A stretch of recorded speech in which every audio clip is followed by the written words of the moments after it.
Hi, I'm Mo, and my alter ego is Salt. And I'm TJ, and mine is Tarragon. And this is... It's still new to us, damn it! Welcome to It's Still New to Us, Damn It. I'm Mo, he's TJ, as we just said, and we are here to watch every movie ever made to get chicks. Every movie! Every movie! Parties!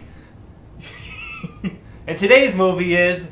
Paprika! But first, banter! It's time for the Banter Minute. Yes, the banter. Well, it's not going to be a banter minute, but, you know. Yeah, it's just a name. Yeah, this is a name. We'll figure it out later. Yeah. We need theme songs. God, I need to hire somebody. Okay, we'll figure it out later, but... Yeah. I don't know, how you doing, TJ? Just imagine a good theme song. I'm doing pretty good. Yeah. Oh, you got... I was about to sing Banter Minute! That That's should be fine. it. That's what we just said. That's fine. Banter Minute! Shall we restart? No restarting. This is it. Banter Minute! This Go. is like take 4. This is take Just 4. so you We're folks going know. with Yeah, it. we got this. We got this. The rest of this, we're in too deep now. Yeah. But no, I'm good. How about yourself? I've been okay. You Yeah. know, the dark nights keep me up at night, but I'm fine. That's sucks. Yeah. I've been sleeping really well. Oh, that's good. Yeah, Yeah. absolutely. I'm doing great. Totally happy and healthy. Yeah. Sorry that you're not. No, I'm not. Have you watched anything good recently? Yes, I have. I've watched the 1995 movie Johnny Mnemonic, I believe it's called. Johnny Mnemonic. Johnny Mnemonic? Yeah, it's a Keanu Reeves film from 1995, but a black and white version. Yes, which is makes the movie... Okay, so the movie is like a 5 out of 10 when you watch it in color. This improves it to like a 7 out of 10. Really? Yeah, I mean, Keanu's bad acting is still there. There's a plot point with a dolphin that's kind of stupid. Why the black and white? Is it like an old horror movie type of thing? No, it's not. It's about a futuristic society where Keanu Reeves is a courier of information. So instead of having it in like a briefcase or like a drive or something, he has it in his mind. So he has a drive in his mind where he puts data in. Oh, hence mnemonic. Mnemonic, yeah. Okay. And so he has to go deliver the information so that way he can get the device out of his head and live a normal life. Yeah. Wow. Yeah, but it's actually way better in black and white. It's insane. It actually is kind of like an old school horror movie where like who's the guy who played Drago in Rocky? Who was Dolph Lundgren. Dolph Lundgren's in it. He plays a guy named like Jesus. Mm-hmm. He's a cyborg man who thinks he's God. Yeah. And he looks way more terrifying in black and white than he does in color. Mm-hmm. Yeah, so Oh, interesting. yeah, so next you go check out the black and white version of Johnny Mnemonic because I mean it's still kind of a bad movie, but a little bit better with the information of black and white. Interesting. Yeah. Almost lends it like a Metropolis feel. Yeah, kind of. Yeah. Cool. Everything this looks better. Like in color, it looks just like a cheap 1995 like action movie, but I don't know. I guess in black and white, it has some kind of mystique to it, or like. Sure. Yeah. Yeah, it just kind of adds to the style a little. Yeah, it does definitely. Yeah. Well, that's interesting. You want to know a little fun fact about Dolph Lundgren? What? It was like, I think the year of Rocky IV, right before he became like a household name almost. Yeah. He was on set of his girlfriend Grace Jones' movie that she was filming, which was A View to a Kill. So he is, for one very brief shot, a henchman that fights James Bond, Roger Moore at like age 65 at the time. He's like in one quick shot before he was anybody, like right before he was anybody, if I'm not mistaken. But yeah, that's a fun little story, That's I guess. cool. That's He pretty was just cool. hanging out on set, and the director liked his look and said, "Hey, you want to be in this shot?" And he said, "Okay." Just like that. Okay. Probably. Yeah. Also, he's a chemist. In real life? Yeah. Cool. That's awesome. That is pretty dang awesome. Yeah, that's cool. It's more than I do. Yeah. I'm just a podcaster. Yeah, that's true. But podcasters are better than chemists, TJ. That's actually true. We probably do more for society. Society? Yeah, definitely. Yeah. Definitely. I'm on season 3 of Star Trek: The Next Generation. Cool. I am now on the episode where Data has a daughter.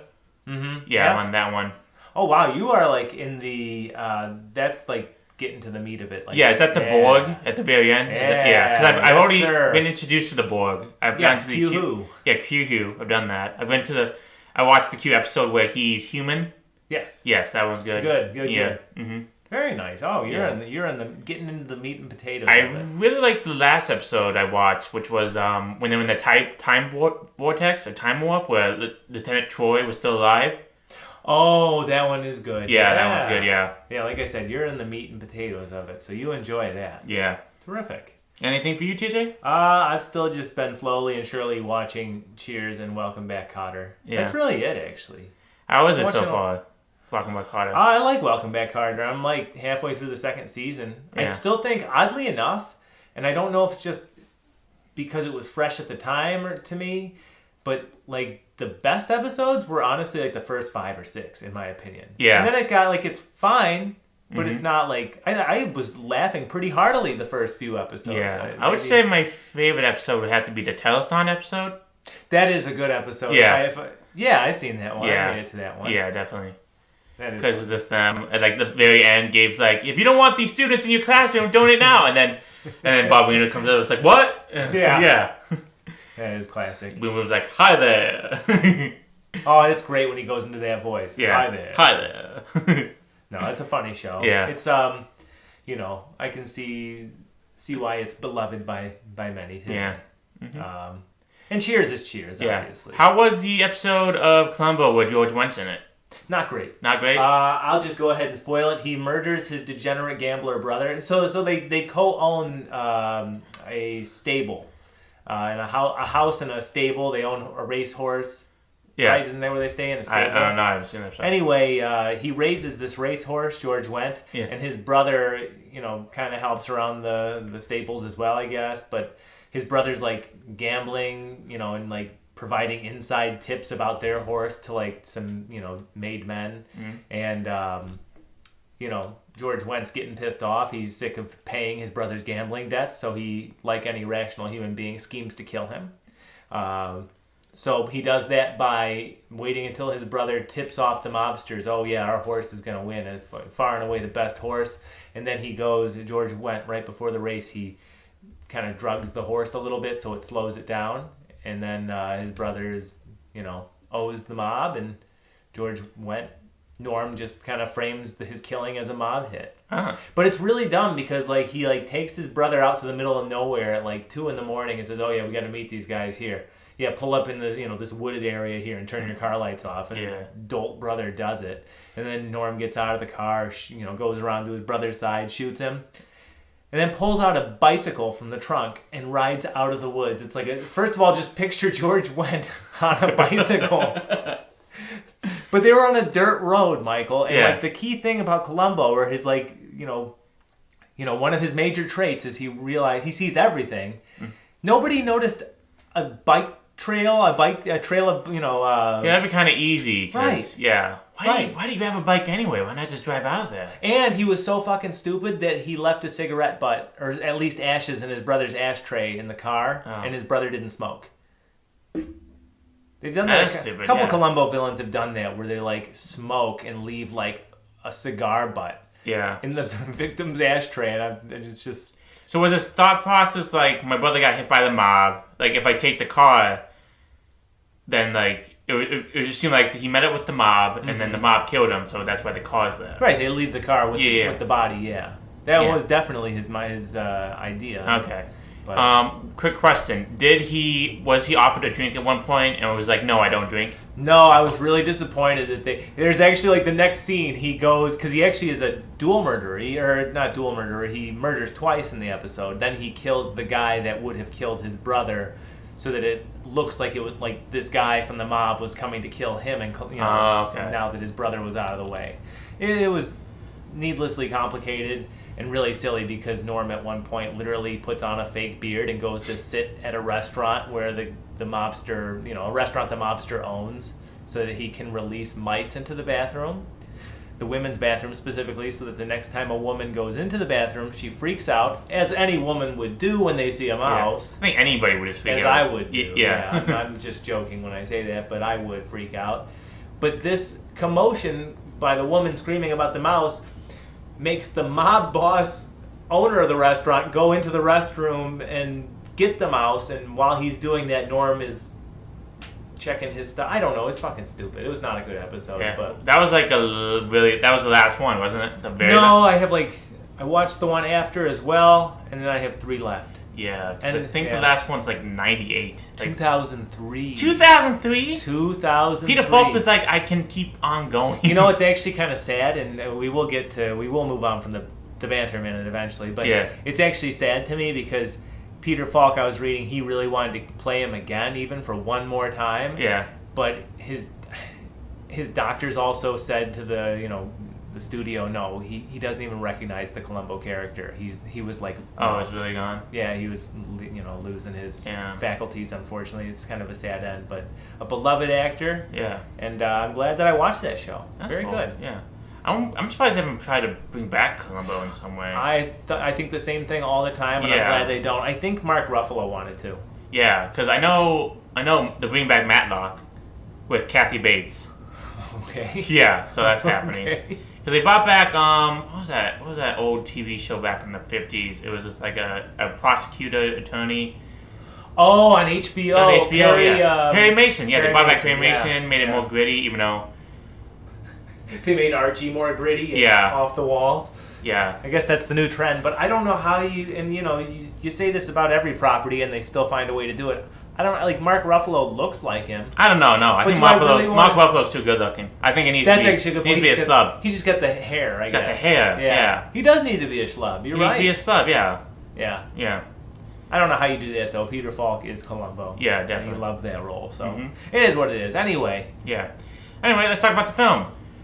Today's film is Paprika. TJ, what the fuck is Paprika? I could ask you the same thing. That's true. But I do have a synopsis that I wrote here, and with the aid of the internet a little bit, because I did not have time to watch this twice. All right. The revolutionary prototype DC Mini is a device that allows one to view, record, and interact within others' dreams, and it is intended for therapeutic purposes. Unbeknownst to the company developing it, Dr. Etsuka Chiba is illegally using it to treat psychiatric patients under the identity of her online persona, Paprika. One night after the invention is stolen, several employees of the company fall into a trance-like state which causes them to babble incoherently and march in unison. After investigating their dreams, Paprika concludes that a lab assistant at their company, Kei Himuro, is the thief. When Dr. Chiba and her team find Himuro, however, it's clear that he is not the culprit, but rather the company's chairman, whose goal is to protect the dream world from perversion by human interference. To accomplish this, he continues to indoctrinate people into the dream world, which is now rapidly merging with the real. Alongside Detective Toshimi Konakawa, a patient of Paprika's, Dr. Chiba and her team must enter the dream world to stop the chairman and return the bizarre apparitions he's created to the dreams from which they originated. In the end, no hilarity ensues, but some trippy-dippy shit sure does. Hell yeah. Yeah. Definitely. Yeah, so I think before we begin the analyzation of the film, we should go into... Because this is Peter our Falk? No, not Peter Falk, but yes. This is our first animated film on the show, correct? Yes. Yeah, so let's go into our history with anime. Sure. So TJ, why don't you go first? Oh boy. Yeah. This is about as milquetoast as it gets. I grew up, I watched Pokemon and Dragon Ball Z. Mm-hmm. As a teen, I went back and watched Dragon Ball and Dragon Ball GT. I have, in my adult years, seen the first 2 seasons of Attack on Titan, and like Studio Ghibli. I've seen a handful of those movies, which I really like. Mm-hmm. It's like, to me, country music. And before you get mad at me saying that, country music haters, I don't mean in terms of quality or style. I just mean in that I rarely think to seek it out. Yeah. But anytime I'm presented with anime, I have thoroughly enjoyed it. That's great. I did not stop watching Attack on Titan because I disliked it or anything, but because I think Netflix stopped airing like the rest of the season. They only had the first season. Okay, at some so point. the scheduling and release of Attack on Titan is insane. It's the final season is not over yet. They're constantly pushing back or just making the final episode longer. So it's just like more hype, I guess. So like I think maybe they're doing it in parts. Like part 1 is going to be released soon, and then part 2 with the final episode. Okay. So it's like a whole thing, and people are getting tired of it. So. Okay. Gotcha. Yeah, Netflix and anime have been a very rough relationship. So yeah, I tried getting into their Castlevania show because I really liked the games, and to be honest, I thought it was good, but for some reason I just didn't care to see it through all the way. Yeah. But no, my anime experience is very limited. But like I said, whenever I do catch it, you convinced me to go see My Hero Academia. Yeah, the movie. Yeah, the first movie. It was really good. Definitely. It was really good. I had no knowledge of the franchise or any characters beforehand, but I really enjoyed that. Yeah, definitely. It was fun. People shouted. It was fun. Yeah. It was definitely a good time. The second movie though made me cry because the animation was just so beautiful. Really? Yeah, definitely. So, okay, so my history of anime. Unlike TJ, he's a little bit older than me. So I kind of missed Toonami. I missed the Toonami block. So you got that. I think around 2008 it ended, and right then I didn't get into anime. So that's the reason why. But I don't know. One day I was just downstairs, and my brother was watching FLCL, which is Fooly Cooly. This really insane show with like no plot, just a bunch of action and awesome music by the Pillows. And I was like, this is awesome. I should watch more of this. So I just watched it with him. And then when he got a TV show called Trigun on DVD, we watched all of Trigun. And then we got then he watched another TV show called The Big O, where it's like Batman. I've seen a couple of those. Where it's like Batman, but the giant fucking robot. Those were good. Yeah. I'm like, this is awesome. Yeah. And so then I just kind of fell into it, and I began to watch like a lot of anime, like Cowboy Bebop, Gurren Lagann. I watched the first Naruto, not Naruto Shippuden. I've seen some of One Piece, but mostly I just stuck to the manga. I started reading manga more and more and more instead of the anime. So I've kind of fallen off the anime train a little bit, but I've seen Studio Ghibli films. I've seen Akira. I've seen a lot of animated films and anime films. And I really love it. It's great. It's fantastic. Me and TJ used to work at the same place before, and he would work the pizza oven one night, and he would give me a free pizza. And a lot of times I would go back to my basement and watch anime movies, and I would just eat pizza and be amazed by the spectacularness of these anime movies. And it was just like, I'm like, this is great. This is amazing. It's a good combo of things. Yeah, definitely. If I may say, I did cook the pizza, so I might be biased. Yeah, they were good. So yeah, it's just like.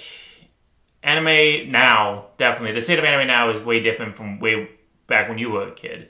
So yeah, it's now, I've gone mainstream, sort of, live action adaptations are happening all the place. This One Piece is coming out soon. It's pray to God, it's just good. Like, not great, not like the best thing ever, just good. I consider myself lucky. I knew you were an anime fan. I didn't even realize until just now just how big, though. I consider myself lucky that you haven't seen. How have you not seen Ghost in the Shell? Because I feel like that's the most acclaimed or one of the most acclaimed. That's the reason I put it on the list. We're going to watch it. No, and I'm thrilled, but I just can't believe that you haven't seen it. I know. I have it on DVD. It's just like... I just haven't been able to watch. It's like this holy grail. Yeah, it's just like the right mood. You want to watch something in the right mood, but you just don't have the chance, and so you just ignore it. Like I bought like 5 Criterion DVDs recently, and like I fell asleep watching True Stories, the David Byrne film. Yeah, so I gotta finish watching that. I got Female Trouble. I still gotta watch. Drive My Car, and what was the third one? But I gotta watch the third one also. United Passions again, right? Yeah, United Passions again. Yes, definitely. Anime has now become a global economic market. Podcasts about it, YouTube channels about it. It's gained huge popularity on Reddit, Twitter, Facebook, everything. Mm-hmm. So it's now become kind of mainstream. Right. But we're going back into the past a little bit. In 2006, about your time, maybe around the time Toonami kind of ended, where they moved the blocks and everything. Mm-hmm. So but anime right now in 2006 was not as the height it is now. This is basically meant for like weebs and like nerds still, Hasn't gotten to the popularity of what it is now, where you see like a Dragon Ball Z show that like a Hot Topic or an Old Navy, Yeah, so Paprika, released in 2006, directed by Satoshi Kon of Perfect Blue and Tokyo Godfather, which Perfect Blue is a terrifying film. A very scary psychological thriller that is very disturbing. Kind of like Blue Velvet. Yes, but may such anybody who go watch that one also. Satoshi Kon, unfortunately, not with us anymore. Passed away in 2006 to, I believe, pancreatic cancer, which is very sad because he just released 4 films. But those 4 films are released in highly regards in the anime community and in film community itself. Yeah, right around this. Yeah, 2006 or 2007 he died. Yeah. 2010. 2010, yeah. But still, that's yeah, definitely sad. Yeah, he was working on a project called Dream Machine, which never got completed. Yeah, screenplay by Shashi Minakami and Satoshi Kon. By the way, we apologize for the pronunciation of these names, since we do not speak Japanese. We're not great translators. It's based on the book Paprika by Yatsutaka Susu. And the production company is Madhouse, who very famous production company in Japan for the anime. Produced and made Wicked City, Ninja Scroll, Death Note, Trigun, many famous animes. It's starring Megumi Hashibara, Toru Imori, Katsunuki Hori, Toru Fua, Akio Atsuka, Kochi Yamadira, and Haduki Tanaka. Once again, sorry if I pronounced those names wrong, but I tried my best. So I chose this film. I don't really have a huge history of why I chose this film. I haven't been like, oh my god, a huge Satoshi Kon fan. This is my second introduction to him. But I don't know, this is like one of those films like that in high regard in anime, in film circles in general, of like one of the better anime. Because Satoshi Kon is a legend in the field, so I always wanted to watch this film because, to be honest with you, with some fucked up dudes, me and TJ, we're like the fucked up shit, and I've heard this is messed up, so I was just like, yeah, this would be a fun time to watch, and I gotta admit, like, it wasn't as messed up as I thought it would be, unlike, Perfect Blue, like, violence sense-wise, but it was still very creative and imaginative. It was, I call it joyous chaos, or joyous, in my notes, I believe I wrote, a joyous nightmare. That's how I felt watching it. That's a great way of putting it. Yeah, it was like watching David Lynch's Mulholland Drive. Yeah, that's another good comment. Yeah, no, I absolutely agree with you. It's not like the whimsical type of fantasy. Yeah. It's almost like a Pan's Labyrinth, Guillermo del Toro like type of fantasy where, it's creepy. Yeah, who are inspired by Satoshi Kon. Satoshi Kon has inspired a lot of filmmakers, especially Christopher Nolan in I can see Inception, that. Definitely. I can Guillermo see del that. Toro, a lot of filmmakers, definitely. I couldn't believe, actually, in retrospect, just how far in advance this came out before Inception. Yeah. Because, I mean, you can definitely see this movie's fingerprints all over Inception's plot now. Yeah. Definitely. What did you know about this movie before? Nothing much. I just known it was directed by Satoshi Kon, and that's about it. It was fucked up. Yeah, it was fucked up. That's it. Okay. But, it's not really fucked up. I mean, it's weird. But it's supposed to be weird. It's supposed to keep you guessing. It's like a dream. It's like a dream. Because that's what Satoshi Kon wanted. His films, all films have to deal with reality and fantasy. Yeah. Like in Perfect Blue, it's about reality and fantasy of a pop star because she doesn't know what's real and what's not real based on her perception in the media and her illusion of her mind because of her career and stuff like that. And And Tokyo Godfather, it's about the perception of miracles and fantasy of reality and things like that. So Satoshi Kon, that's his basic kind of themes in his filmography. Mm-hmm. And this one, he takes it literally in the dream world itself, because as he tries to tell you what's real and what's fantasy, what's the thin line between them, and is there a line at all, or is there just, and what happens when they combine, So you're saying it's the line between fantasy and reality. Exactly. So that's mostly all his films, definitely. Okay. So I guess we'll start. TJ, what did you first think about this film? Because you're not very new to anime, but you haven't seen a lot of animated films. You're sort of a novice, I guess. What did I know about this movie going in? Nothing. It could have been about someone drying a red bell pepper and grinding it into the spice we know as paprika, and I would have said okay. No, I just knew what you said of it, that it's fucked up, and that's really all I knew going in. I had no idea about the Inception type of storyline, or its inspiration of the Inception storyline. No idea about any of it. Yeah. So what do you think of it? What do I think of it? Of this movie. I admit that I probably will have to rewatch it again to fully appreciate it. But I enjoyed the ride all the same. Yeah. And I think by the end of it, I was able to cobble together, it's not like, I feel like the narrative's almost not, I don't think the director is necessarily concerned with people following the plot so much as they I mean, because it is wacky. Mm-hmm. It is wacky at times, and sometimes nonsensical at others. But as long as you get the gist, I think that it really is about the ride and I don't know, just how someone can conceptualize what that final product was. Just the imagery in that movie, in that parade alone. The parade where you see all these kitchen appliances, Yeah, dolls and... correct. Yeah. Anthropomorphically marching. I know it's not. It ended up being the theme park, right? And yeah. It's the character on the theme park sign. Again, and my rambling is going to sound nonsensical, but again, this is kind of hard to convey in my opinion. Again, the synopsis, I tried to simplify it because at the end of the day, I think the story is pretty simple. It's just stop the villain from... Correct. So my synopsis even doesn't mention characters with the chief. It doesn't mention the guy that actually invented it, the big guy. Yeah. It doesn't mention the chairman's Smithers, so to speak. Mm-hmm. That's how I looked at them, as Mr. Burns and Smithers.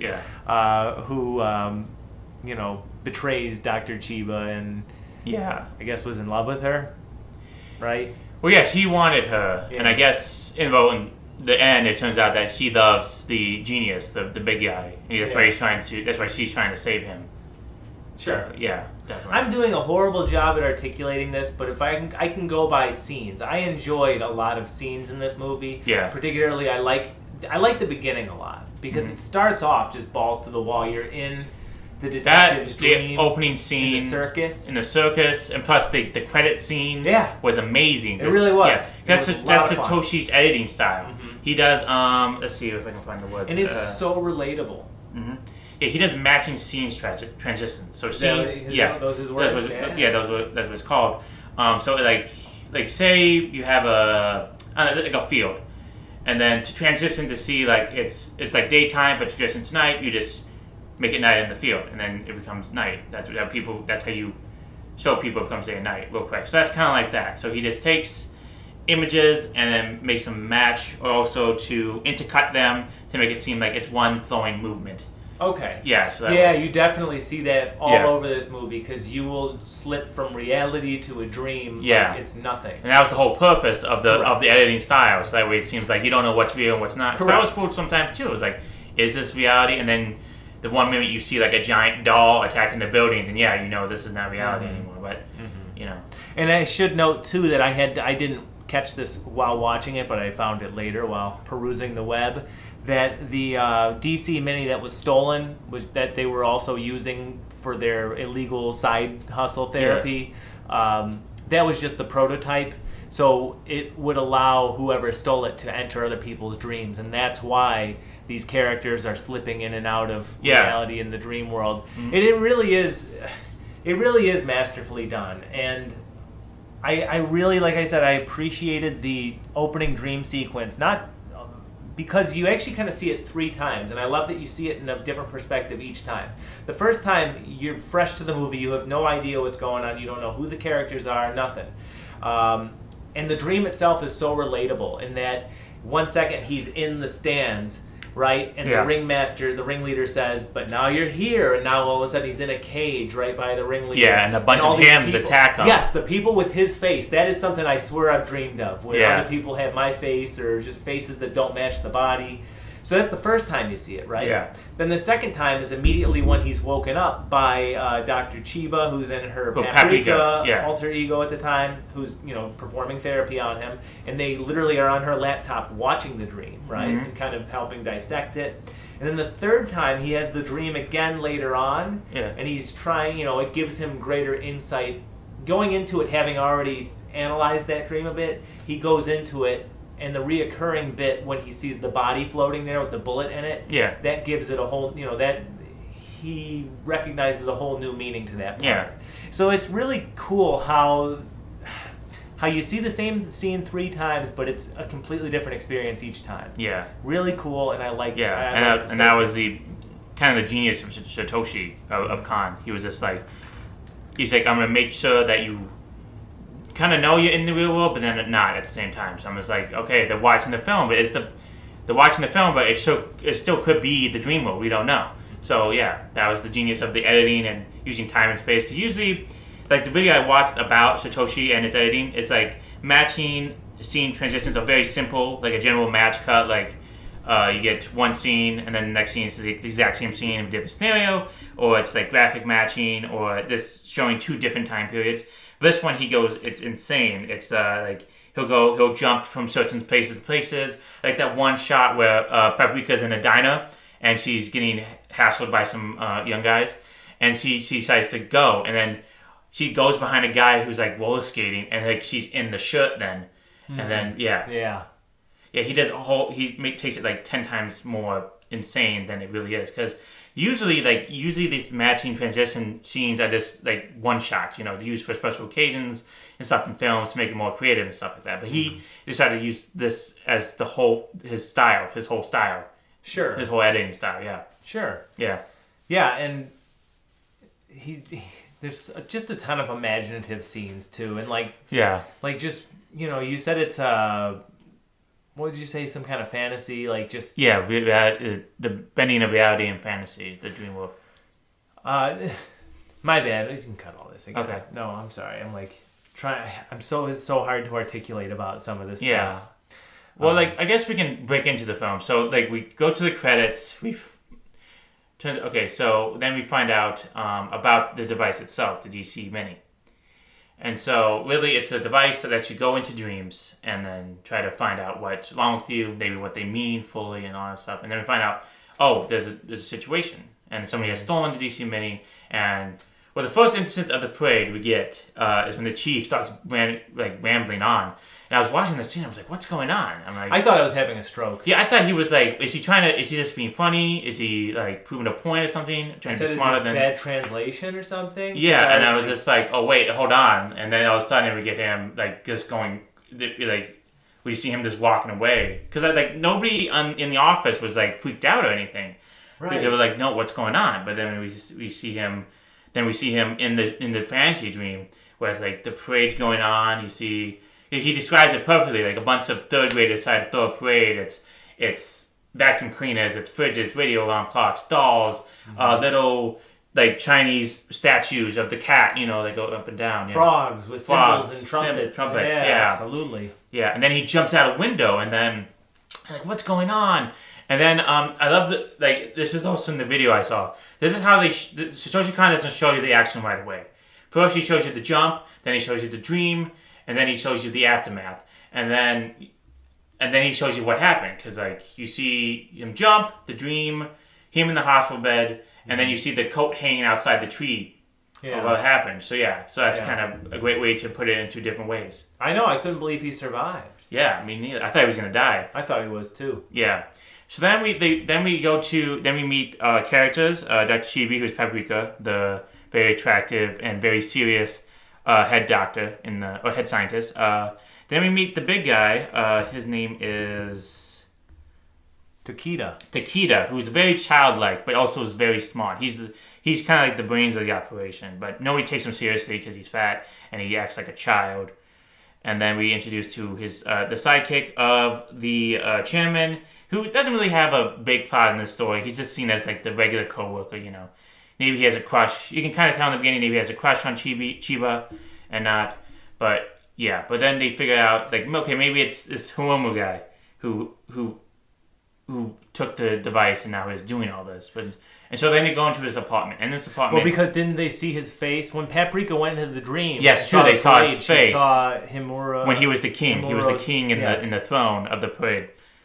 And so they go to his apartment, which is a nightmare scenario. Like dolls are everywhere. Yeah, it's really bad. There's a face of the big guy in like a robot, which goes back to later on in the film. That's another scene. Yeah, it's like a wind-up robot. Yeah, there's porn. Yeah. Yeah, you can just see it. It's like a nightmare. And then you kind of go. This is when you start believing okay, now where's the line? Is this was this apartment? Did it actually look like that? Or was it just the fantasy of it all? Because then you go into then Chiba goes down to a secret passageway, keeps him down to a garden, and then that's when she gets attacked. Yeah, she's chasing down this little girl that she sees, right? Yeah, the doll. The doll, yeah. The doll. And then that is our first instance of that line blurring, like you said, because at one point she goes to jump over a barricade to get to the doll. Yeah. And when she does that, Tokita has to stop her because she's actually jumping off the balcony of this guy's apartment. Yeah. I thought that was another good scene too, because there's a lot of interesting techniques at work here that just make the movie. I don't know if scary or disturbing are the words I'm looking for, but like this movie plays on your anxiety. Yeah, definitely. There's a lot of first-person POV shots. Mm-hmm. There's a lot of creepy kids. I'll just say it, and I guess the music helps too. Like music, yes. He was very inspired by a Japanese artist who I believe worked on Berserker and various other music projects, and so the music in this is joyful, like insanity. That's why I describe it. Yeah. Yeah. It's just like a lot of shouting, but like with happy tones and everything, and yeah, it really puts into the mood of the film where it's just like joyous insanity going on. Yeah. That's a really good way of putting it, but. It's almost like Nightmare on Elm Street in a way, animated, in that you don't know where you are, and if what you're seeing is to be believed. Yeah. Yeah. What do you think about? Okay, so after this scene, I believe we go back to the chief, not the chief, the policeman. Yes. Yes, we go back to the policeman. What do you think was his whole idea? Like, why was he introduced to the whole film? Because really, in the end, he doesn't really do much. He basically. I would actually say that about several characters in this. The Smithers guy, for instance, is kind of one. I think what these characters do, though, if nothing else, is make the world feel lived in. Like, that is a real world, quality. We interact with hundreds of people every day that are there regularly, but don't play an integral role in what we're doing that day. That's true. So that's kind of what I read into on that. But I do believe that the detective specifically is there to show. I know it's not something so cliche as don't abandon your dreams just to be a grown up and get a career. Oh no, that's not as too naive, I think, because that's what a lot of these themes are. Definitely. But I mean, that's just. The way I said it there was just not the most nuanced. But I think he's there to show, like you said, the whole crux of this movie is reality versus fantasy versus dreamland. Yeah. And how in one, we're still young, third graders throwing that parade, right? Yeah. We're still idealistic. And when we come to find out that this detective had big dreams as a kid, he wanted to be a Hollywood filmmaker, he wanted to tell stories, but he had to give that up because it wasn't that immediate. Artists have to struggle a lot of times, right?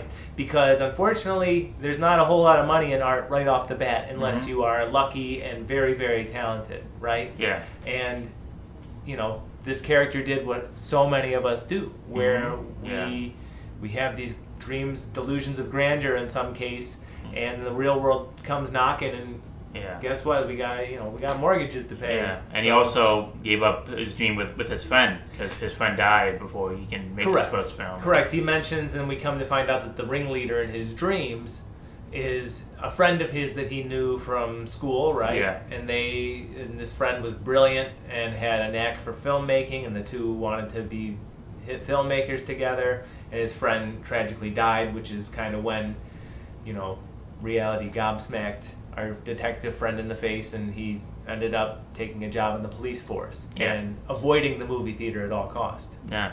So I think that's his point, is to remind people that, despite the horrors of the real world, or just even the melancholy, the mundane. Correct.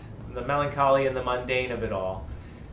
Escapism in modern, moderation is not a bad thing. It's a good thing. Yeah, I think that also plays into also as well as a romantic lead, because we think, oh, he's gonna end up with Paprika, but no, he doesn't. Right. And then we find out that the big guy does, because truthfully, she was afraid of not being serious. She was afraid of not being silly, because everybody was joking, oh, this guy's a fool, but he's a genius, but he's still a fool because he acts like a kid, he eats a bunch, but I think that also plays into the whole opposition thing, just because you're grown up and you're serious doesn't mean you can't escape into the dream world or have your dreams be filled or express who you really are. Right. Yeah. Definitely. Okay. So after the detective, we go into. Let's go into like the main thing of the story. We find out that the chairman is the one who's manipulating everybody. He's playing this all. I think was it just to get his legs back because he said like, oh, I need a body, and like that was Smithers' role. Yes, he definitely wanted to take over the body of Smithers. Yeah. Or at least get his mobility back. But do you think he just went insane because all the dreams just clouded his mind that he then decided to become like a dream world god? Well, that's possible too.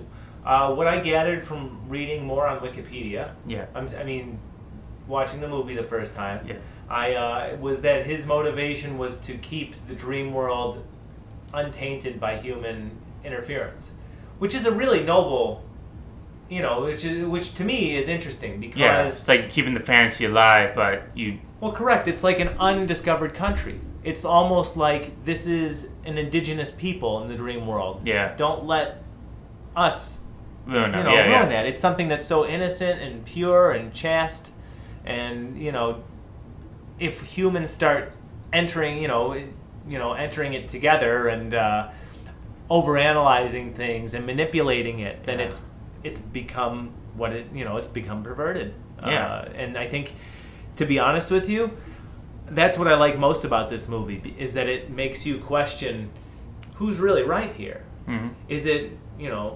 correct to use we've always had dream therapy, right? Yeah. Is it correct to actually be able to insert the doctor into that to manipulate them or view and record? Like, how would that change? And I think that's kind of the chairman's point, is once you're aware of what a dream means and you've analyzed it to death, what are you going to dream about now? Yeah, there's no point then. Because Correct.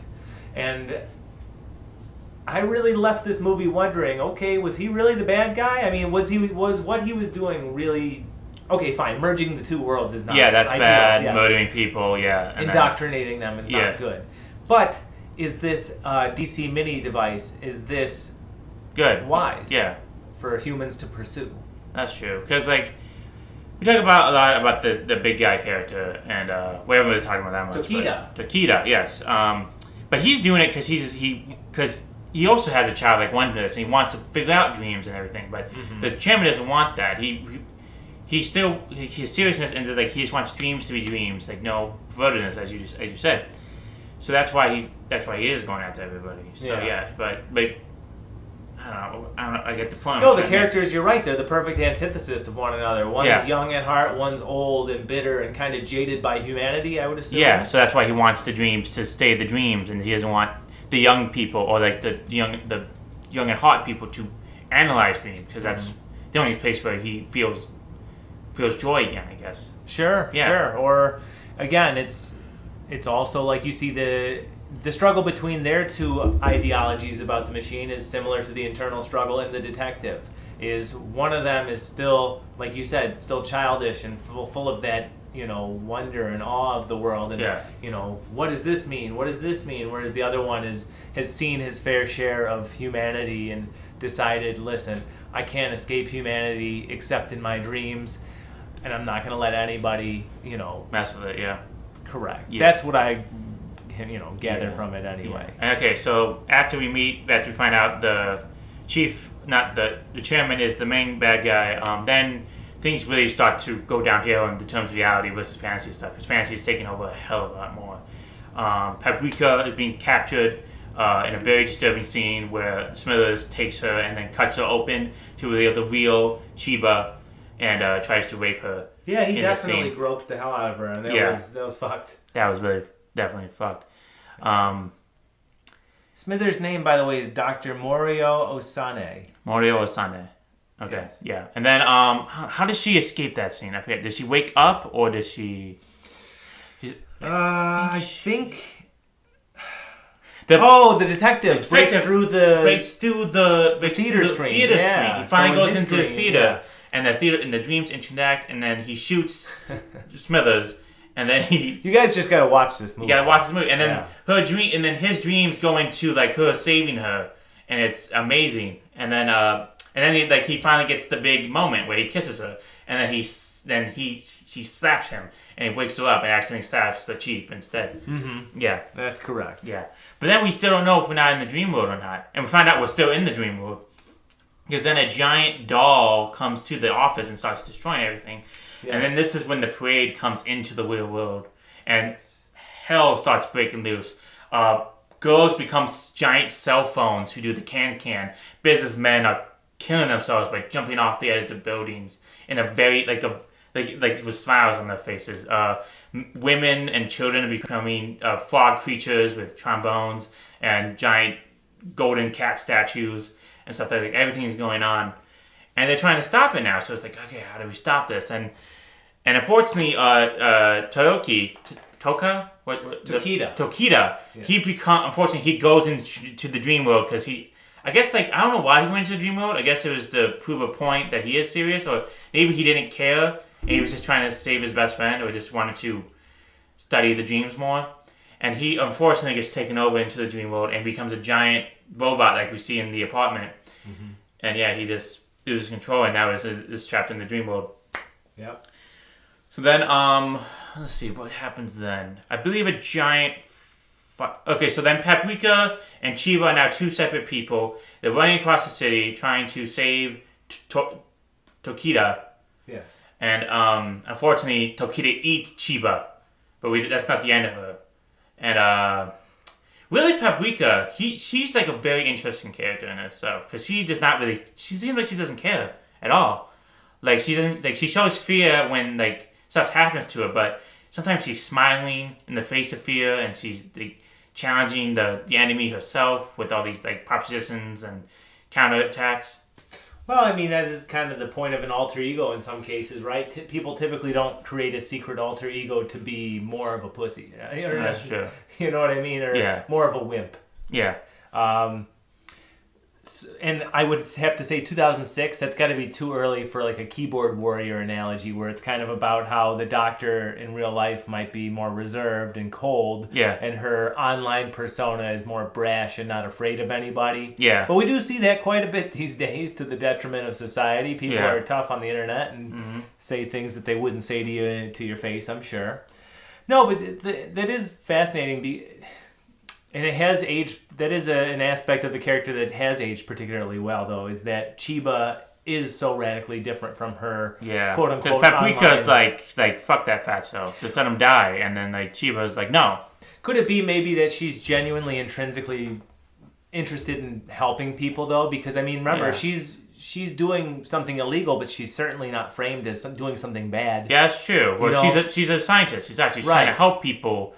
I guess Paprika is a more fitting way to introduce people, more calming way, maybe. Well, sure, and that could be more her passion, whereas the company that she's developing it for might be funding it because funding such technology and advancing it isn't something that you or I can afford. Yeah. So maybe it's a contrast between intrinsic motivation to do something that makes you happy. Yeah. And Paprika is that personification. Yeah. Whereas the cold and, soft-spoken Chiba is the one that's beaten down by the real world. That's true, yeah. Because she can't show who she really is. She can't show her love to Tokia because people would think she's foolish. So right, Dr. Chiba works for the man, works for the company company that's trying to profit with this technology, whereas Paprika is doing it for the love of the game. Yeah. Right? Definitely.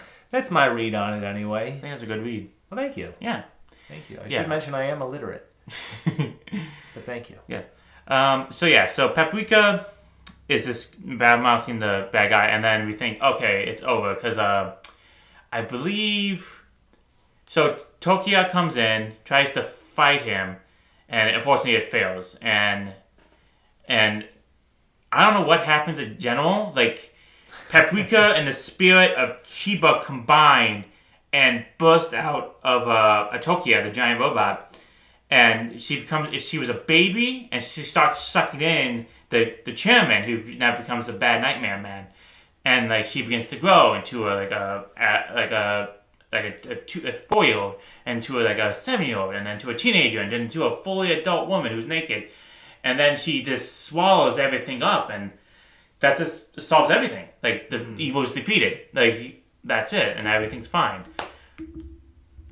Yeah, and that's the basic end of the movie. And now she and then we find out in the aftermath when he goes to the cafe. Which, by the way, I love the two waiters. Yeah. Those are weird. That's actually Satoshi Kon and the author of the book Paprika. Oh yeah, okay, cool. Yeah. I like those guys. They reminded me of The Shining. Yeah. The Shining bartender. That was cool. Yeah. There were a couple movies that are directly referenced in this. Did you catch the train one? Do you know what the train? No, what's the train one? So the detective has like different dreams that are based on which movie theater he's in. Like he basically dreams as himself. Well, no, Tarzan, definitely. Tarzan's an obvious one. Yeah. But one of them, he's on a train being strangled by someone with a garrote wire. Yeah. And he's in a suit. That is a direct homage to From Russia with Love. Oh, really? There's a classic scene on a train where Robert Shaw's character is choking James Bond until, James's femme fatale friend comes and whacks him over the head. Yeah. And then the romantic comedy scene where he's taking a photo and everything. Oh, yeah. My guess, I don't know if that's Roman Holiday. My guess. Maybe, I have no idea. Or Funny Face.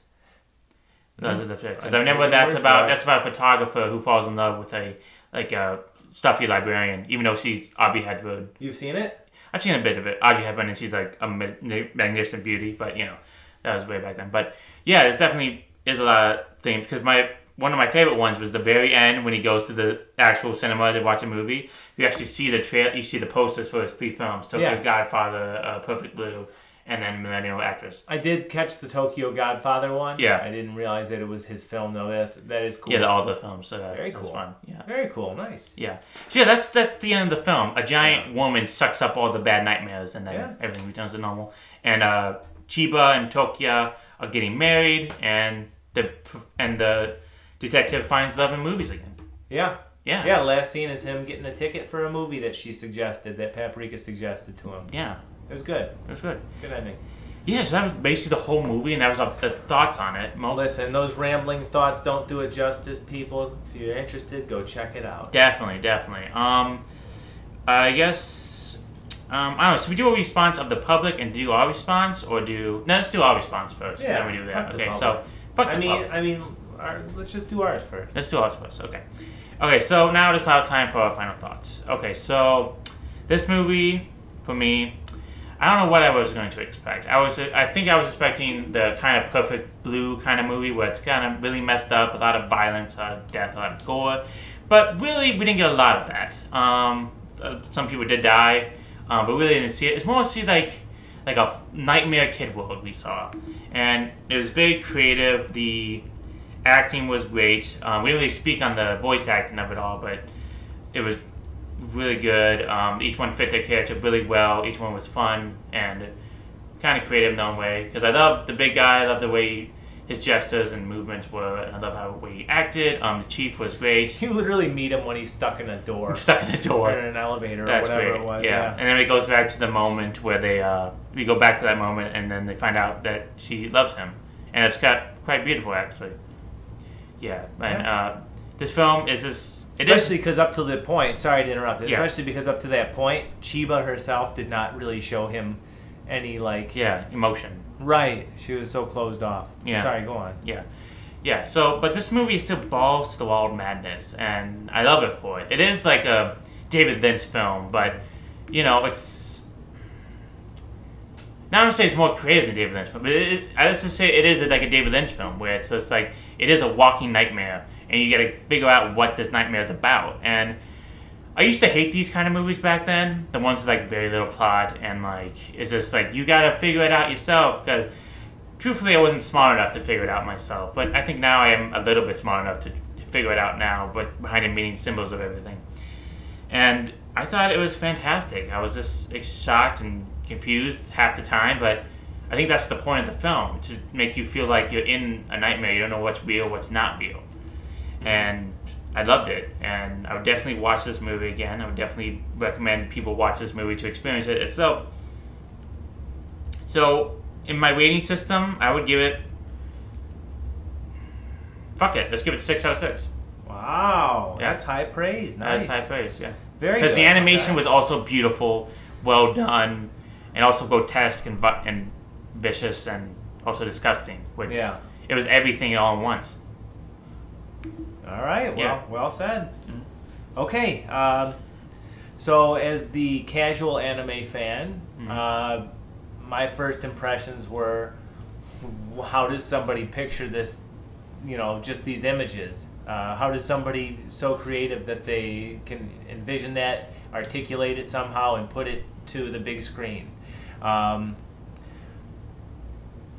I will say that I enjoyed thoroughly the 90 minutes of runtime. I do love, yeah, it was just 90 minutes. You get the whole thing in 90 minutes. It doesn't take like 3 hours of inception to like figure out you're in a dream within a dream within a dream. Like, Right. you get it. You just gotta do It's it. almost like the plot, like I mentioned earlier, takes a back seat to just the spectacle of it all. It starts with a circus, and it has, it kind of has a circus in the end of it too. This whole movie is just an attraction. It's a spectacle, but it also will make you think if you do dive into it. I thought this movie was far more profound than I would have expected, but I don't know why I didn't expect it to be profound. I do think that it's aged well. It's relevant.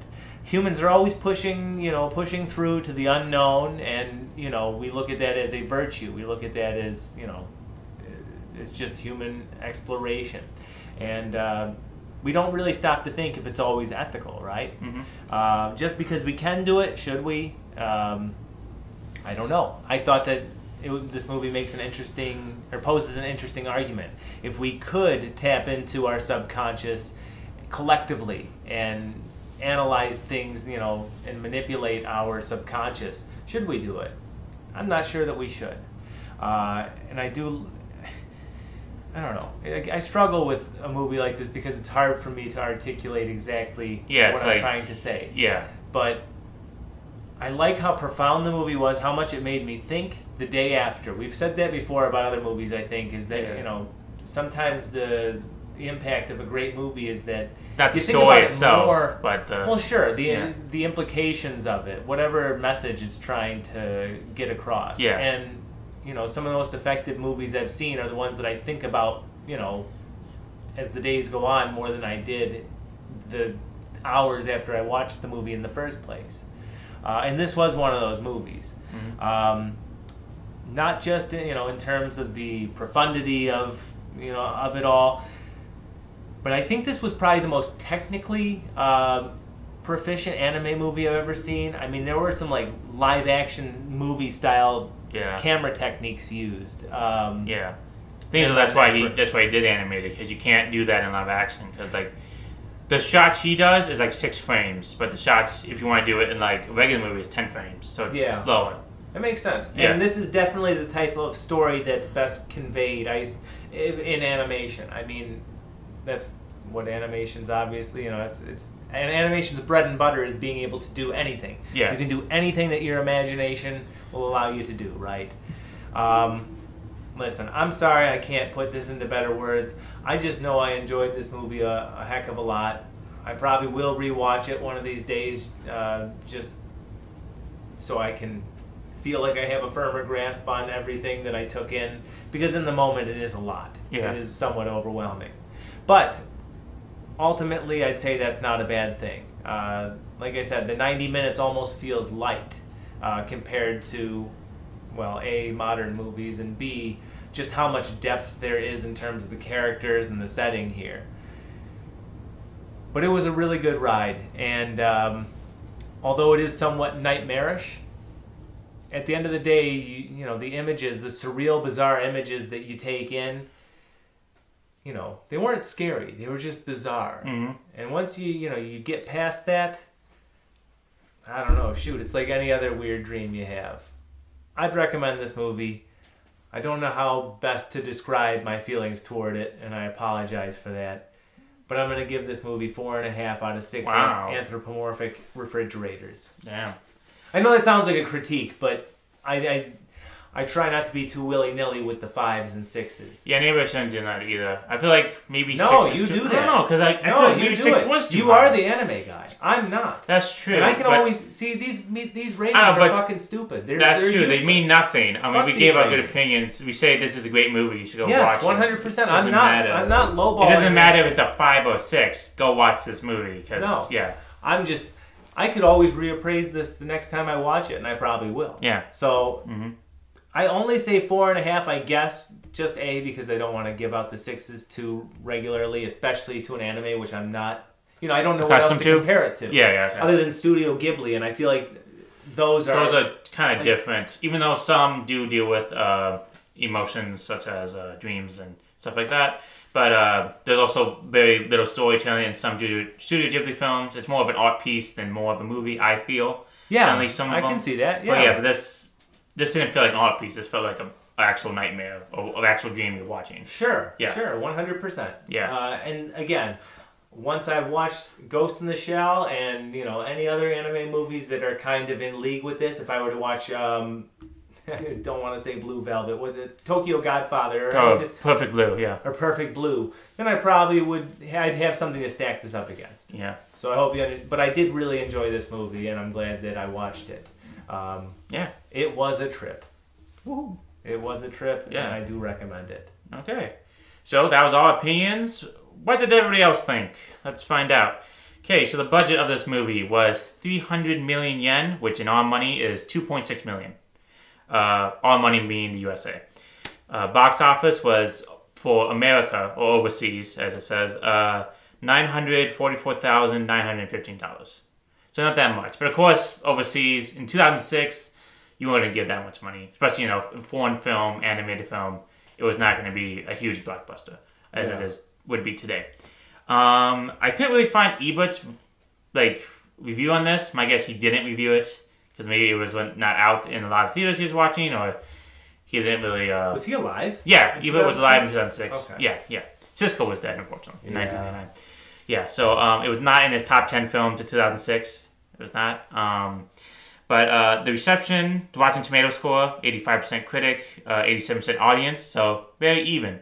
That's really impressive. A lot of people liked this film. Sal of the San Francisco Chronicle said it was a sophisticated work of imagination, challenging and disturbing and uncanny in its way it captures the natures of dreams.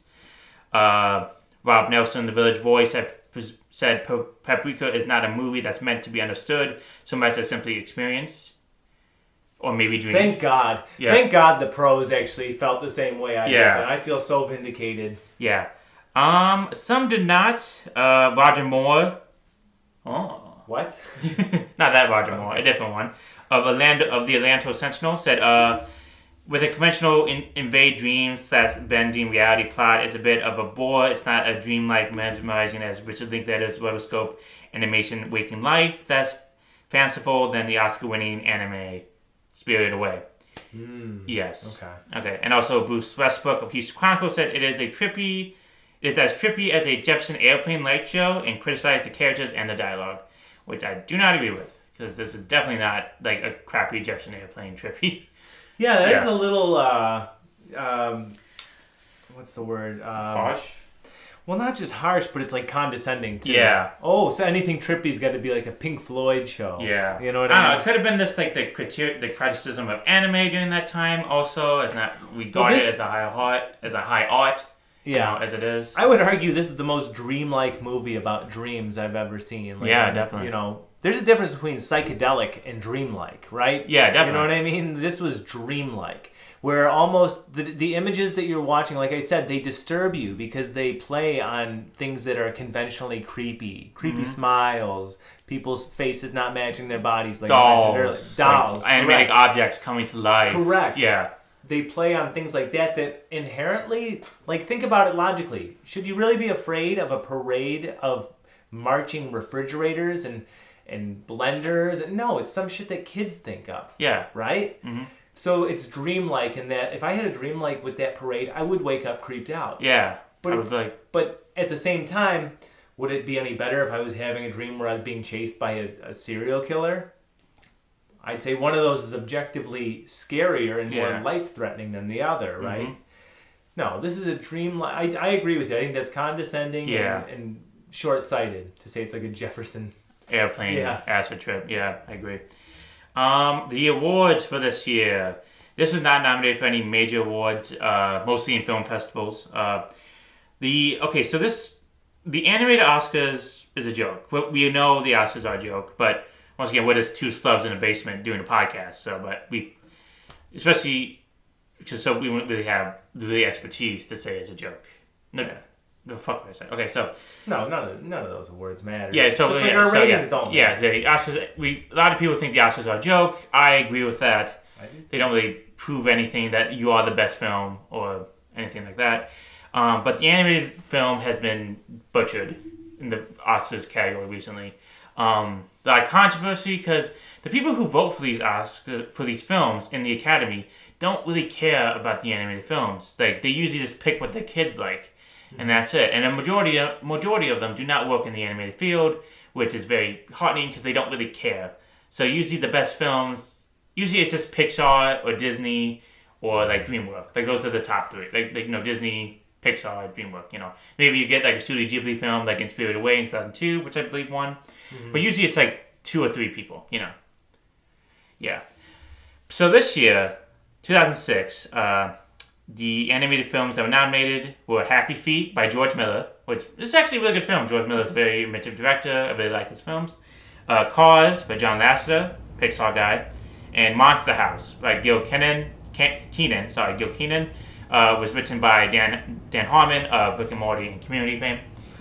Yeah, so like it's not the worst, but there's only 3 films nominated, and like animation dominated this year in the box office because the top 10 films in 2006 were 1, Pirates of the Caribbean, Dead Man's Chest, 2 was Cars, 3 was X-Men Last Stand, 4 was The Da Vinci Code. By the way, what do you feel about Last Stand? Oh, it's not good. It's not good, yeah. Isn't that the third one? Isn't usually like the third one in X-Men films always the worst ones? Because it was like Dark Phoenix sucked. Oh, Dark Phoenix was a joke.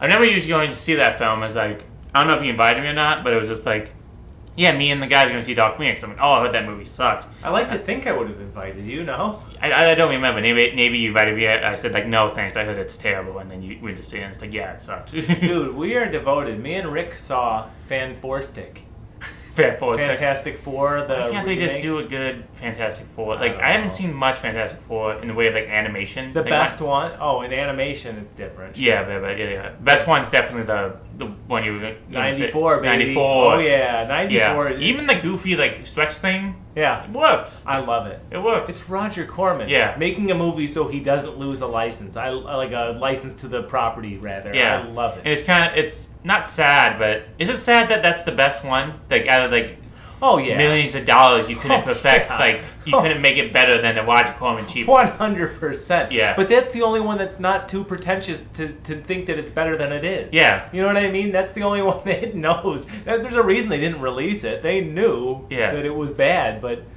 I don't know, man. It's schlock. Yeah. It's good bad. Yeah, but anyway, number 4 is The Da Vinci Code. Number 5 was Superman Returns. Number 6, Ice Age, The Meltdown. Number 7, Happy Feet. Number 8, Over the Hedge. Number 9, Casino Royale. And number 10, Talladega Nights, The Ballad of Ricky Bobby. So 4 animated movies in the top 10. Yeah. 4 animated. Quality-wise, maybe, I don't know, I guess Cars is a good movie. I haven't watched it since I was probably in 2006. I remember I had a choice between Cars and Nacho Libre, and I chose Nacho Libre because I love wrestling. Nice. And I think I made a mistake. I should have seen Cars. Oh, dang. But Ice Age The Meltdown probably hasn't aged well, I guess. Happy Feet probably has, because George Miller is a really good director. Sure. But still, animation kind of ruled in 2006 because it had 4 films in it. And, of course, it was not nominated for Best Picture. Kind of a weak year for Best Picture, in my opinion, 2006. Because you know The Departed is going to win. I think everybody knew that. Yeah. Even though people thought, like, oh, Martin Scorsese's not going to win it, because he never wins it. His Academy won't do it, but they did. A movie called Babel, which I've never heard of. I think it's I remember that. Yeah. I didn't see it, but I remember it. And it looked like... I'm sure it was great, but it just looked like it was going to be a forgettable movie. Yeah. I don't know how to explain it. Yeah. That is from Miyojima, which I believe... Was that... Or not... Clint Eastwood? No, Clint Eastwood, yeah. Yeah, it was a Clint Eastwood film. Little Miss Sunshine and The Queen. So only like 2 films kind of really lasted the test of time. The Departed and Little Miss Sunshine. Sure. So yeah, it's not the strongest year of films, Best Picture nominations, I think. So I don't know. I think I still think it's a bummer it didn't get nominated. I mean, even though I know it's a Japanese film, and in 2006 it was a very long time before like foreign films were taken very seriously in the Oscars. I hate to say it, but it still is niche. I do think, on the bright side, that in our lifetimes we'll see anime movies in that category. Yeah. Well, the Oscars got to fix the whole voting system because like they don't care about animation. Well, that too. But I also think like the kids raised on Toonami or they had access to that. Yeah. They're the ones, I feel like they're making the stuff. Yeah. Right. Gen Xers and baby boomers. You're watching any cartoon, you see a bunch of anime references. You see Sailor Moon, Dragon Ball Z. You see all that stuff. Oh, for sure. Yeah. And I'm just saying, I think that we'll actually see the mainstream releases of anime movies. Actual movies from Japan in American theaters. Sooner rather than later. Yeah, because foreign films of any kind, animated or live action, are now being taken more seriously. Parasite won Best Picture, which nobody saw coming. Everybody thought it was going to be 1917. Yeah. Everybody thought it was going to be that, but no, it won. Everybody was shocked, and I was like, yeah, it deserved to win. It was amazing. Yeah. I didn't see 1917, but my guess is just like a very common war film. Probably. Yeah, with a lot of probably great. Well, they're a dime a dozen. Though. Yeah, very dime a dozen. Very great cinematography and all that stuff, but Parasite was just amazing, and it deserved the win, and I'm glad it did, definitely. So I guess let's go into, this is a very short fun facts. Let's go into the fun facts. Okay. When Paprika interviews Konakawa, which I believe is the detective. Yeah. In his film, guys, his mannerisms and appearance resemble Akira Kurosawa, the great Japanese filmmaker. The tall and short bartenders are played by director Satoshi Kon and the author of the original novel of Paprika, Yatsuka Tsusu. I hope I'm saying that right. Inception, of course, was definitely inspired by Paprika. The film takes place in 2012, which I guess that's interesting. And Paprika is the last feature-length film of Satoshi Kon, who died in pancreatic cancer in 2010, unfortunately. That sucks, yeah. So that's mostly it. I mean, I go into the themes a little bit more. Actually, I found something interesting about the parade in general. Let's see if I can find it. The parade is of inanimate nightmares depicted in the film is not found in the novel, and it was entirely Khan's idea. With the time limitation of the film, it was difficult to portray the various dreams in different ways in the film, in the way of the book, which is understandable. And the parade scene was something that he and Susumu Hozawa, who produced the music, created together. So so that's really interesting. That's actually a creative way to do that, because I imagine the book, each chapter deals with a different dream, and then the dreams collide in ourselves. So it's much easier to do it that way instead of just focus on different dreams. So. It is clever. Yeah, very definitely. Inventive. Yeah, and that's about it. I do have something about Satoshi Kon and female leads. He says he likes to write for them because he doesn't know them. Like he's not just a male. He doesn't he understands the male character because he is a male. So, but he doesn't understand the female character because he's not female. So yeah. So also that's what Miyazaki also does because he finds them more interesting than male characters. So.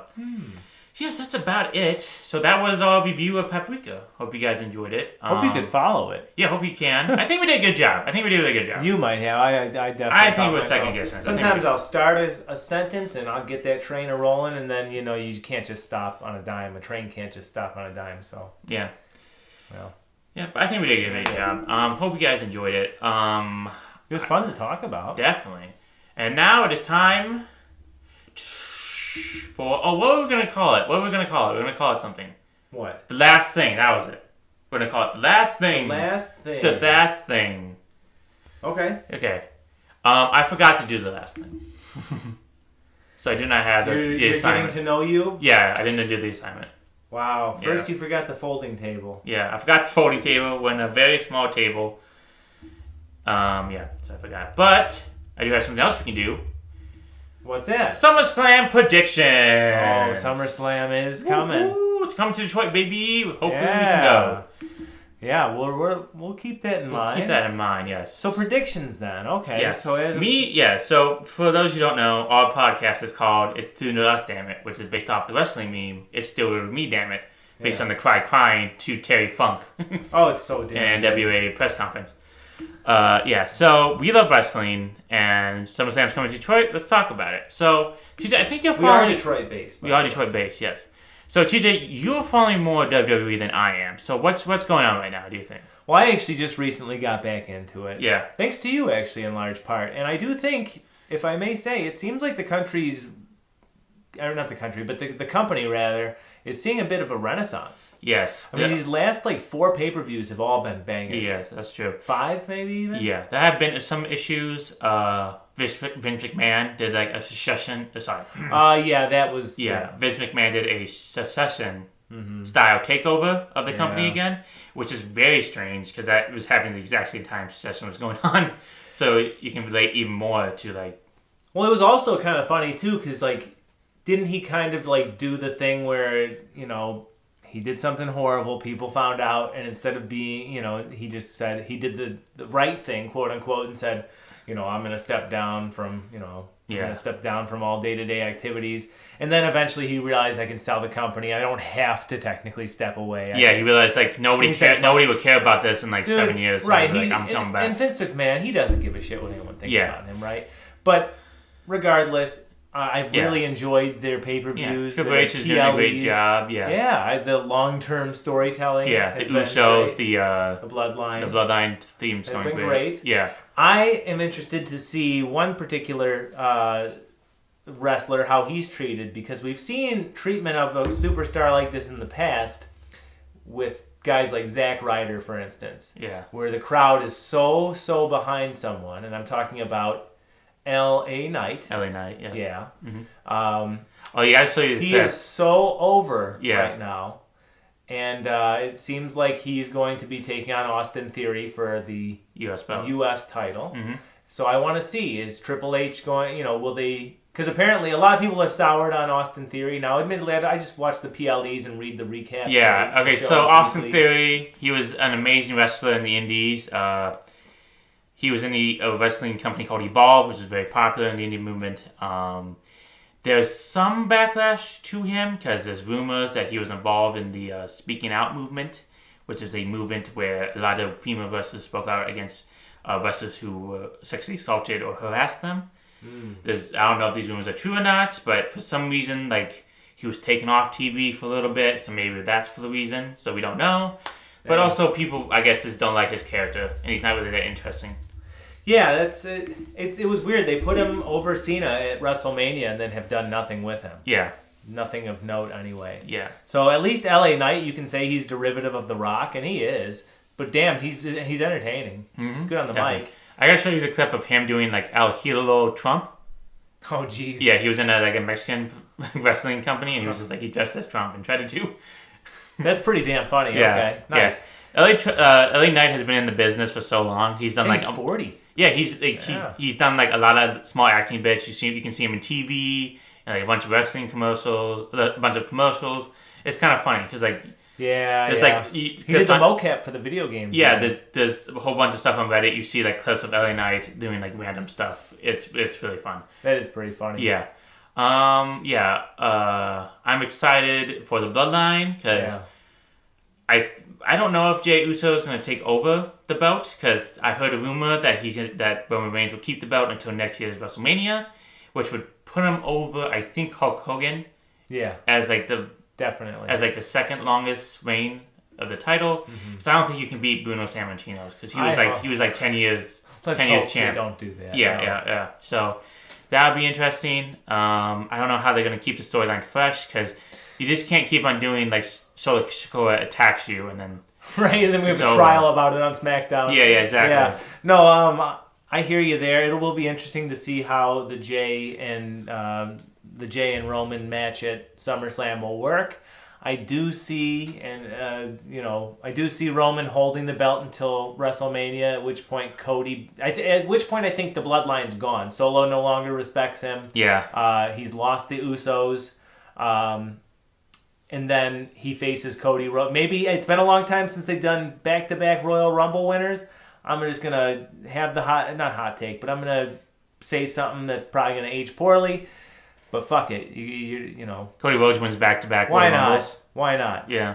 Cody Rhodes will get another chance. He should have won the title at WrestleMania. He probably should have, but I will say in retrospect, I kind of like that he didn't. Yeah. Now, having to write the Bloodline storyline for a whole another year to get to the next WrestleMania, that will be tricky, admittedly. But for Cody to just come back to the WWE, like he did, I mean, obviously he's earned it. Mm-hmm. I would say he's white hot, and he's a lot of fun to watch and a lot of fun to listen to. I do think to make that title win that much more special, though, he needs a history with Roman Reigns. And I think that, I mean, it's not like he lost badly. He got, I think, double super kicked, speared, and he got Samoan spiked. Yeah. In the WrestleMania match. So it's not like he lost face, really. Yeah. I don't know. That's my prediction with it. But at SummerSlam specifically, I do think Roman retains. I don't see, unfortunately, for Jay, I don't see him being the guy to win it. I think LA Knight beats Austin Theory for the U.S. Championship. I don't see LA Knight being a main eventer or world title guy anytime soon. But I'm good. Like, they have such depth right now. Yeah. They have depth at the level of the Attitude Era where your mid-carders can be stars. Mm-hmm. I mean, really, he could be... He's entertaining and, I don't know. He's just very likable. Yeah. I see that. I see the Bloodline... Or not the Bloodline, I'm sorry. What's the other stable? Judgment Day. Yeah. I see, I don't know, probably a 6-man tag. Oh, yeah, because the Constellation belt? Not Constellation belt. Consolation belt, yeah. Oh, yeah, they're going to have Finn probably lose again to Seth Rollins. Yeah, and the Bloodline, the Judgment Day I think it will be quicker that way than more of a split up, yeah. I think you might see the tag titles on the line, so Sami and Kevin Owens versus Damian Priest and Dominic Mysterio, or if they want to get spicy and, I don't know, then again, Rhea, I was going to say they could make it a 6-person thing with Rhea and the two from the Judgment Day against Sami, Kevin, and then Liv Morgan just came to their aid on Raw last night. Okay. I don't know. Regardless, I don't... Are you excited for the Logan Paul Ricochet match? To be honest, it'll probably be really good. Yeah. I think Logan Paul is an insufferable guy, but, I'll give him this. Whether it's boxing or wrestling, he at least gives it his all. Yeah. He does train. He takes it seriously, and he is very good. Yeah. And I love the fact that he owns the character and gets this shit kicked in. It's funny. So definitely. I hope it's a good match. I'm sure it will be. And I have no prediction on who wins that. I mean, there's no. I think it's going to be Logan Paul. That's what I think too. Likely, actually, I think it'll be Logan Paul. Yeah. Lesnar, Cody Rhodes 3. It's got to be Cody, right? If it's not, then we know Vince really doesn't care. Yeah. So. Yeah. If Vince is in control, it'll be Brock winning. It'll be Austin Theory keeping the belt and LA Knight going back into oblivion. Yeah. I don't know. We'll see, man. Yeah. Definitely. But it should be fun, and we'll keep an eye on ticket prices. Definitely. If anyone wants to gift us 2 SummerSlam tickets, that'd be great. Even if they're nosebleeds. Yeah. You can hook me up on Twitter. Be like, I got 2 SummerSlam tickets. Like, okay. Cool. Okay. So that was all wrestling thoughts. Okay, so TJ, the real last thing to do is spin the wheel, make the deal. The last thing. The last thing. Yes, this is what the segment should be called next. It's the last thing. Okay, so let's see what we got. Let's see what it is. Paprika. Is Ghost in the Shell. Ghost in the Shell. Woo! Okay. Get ready to see some robots, folks. I'm excited. I'm very excited to watch. That's been on myself for like 2 or 3 years. I am so happy. Very nice. Definitely. So this is Soon to Us, damn it. If you like us, please like, subscribe, comment, do whatever you need to do. Follow us on Facebook on It's Soon to Us, damn it. Sorry, It's Soon to Us because Facebook does not like swearing, I guess, but does love bullying. So Facebook there. Yeah. Their policies make me so damn mad. Yeah. I'm so mad. Follow us on Twitter at @it_dammit for new episodes post. And please comment. Tell us how we're doing. Tell us we suck. Tell us we're sexist. Huh? No. Sexist? I don't know. Sexy. Yes, tell us we're sexy. How about that? How about that? Definitely. Come on, I want to talk to you guys. The one guy who listens to Japan. Why do you listen? Huh? What do you think of Paprika? Yeah, what do you think of Paprika? Yeah, have you seen it? We don't know. So yeah. Please do all that. Fuck Jeremy. Fuck Jeremy, of course. And also, I'm Mo, and my avatar is Pink Salt. And I'm TJ, and was I Saffron or Tarragon? I think you were Tarragon. I'm now Saffron. He's now Saffron, folks. He's now transformed to Saffron. Okay, let's have Bob and Mission play us out. Bye! Adios. Adios.